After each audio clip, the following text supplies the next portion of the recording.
Penyidik Kejati NTT kembali menetapkan satu tersangka baru dalam kasus dugaan korupsi kredit modal kerja dan investasi pada Bank NTT Cabang Surabaya tahun 2018 senilai 139 miliar rupiah lebih. Menariknya, penetapan tersangka baru ini dilakukan saat Korps Kejaksaan merayakan Hari Bakti Adiyaksa ke-60 tahun. Kepala Kejaksaan Tinggi Negeri Provinsi NTT, Dr. Yulianto mengatakan, pihaknya mengantongi sejumlah bukti yang cukup.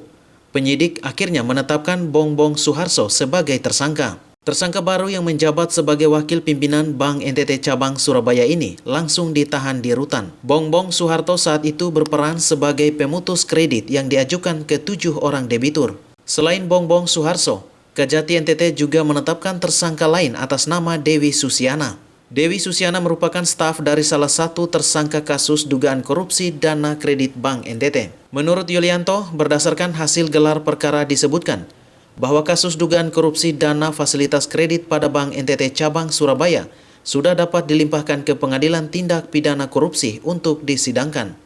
Selain itu, penyidik terus mengembangkan kasus korupsi dana fasilitas kredit Bank NTT.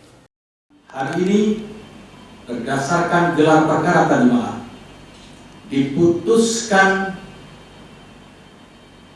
ditetapkan tersangka baru, yaitu atas nama Bongbong Suharso.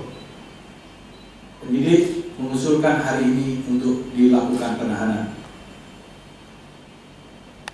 Tersangka Bongbong Suharso merupakan wakil pimpinan Bank NTT Cabang Surabaya. Posisinya saat itu adalah pemutus kredit, ya. Jadi itu rekan-rekan sekalian, hari ini perkembangan terbarunya seperti itu.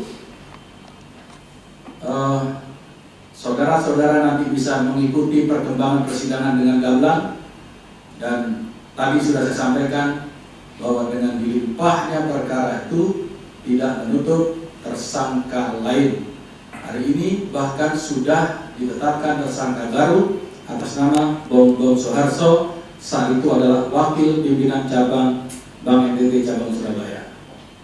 Dan kemudian penyidik juga menetapkan tersangka baru, yaitu Dewi Susiana.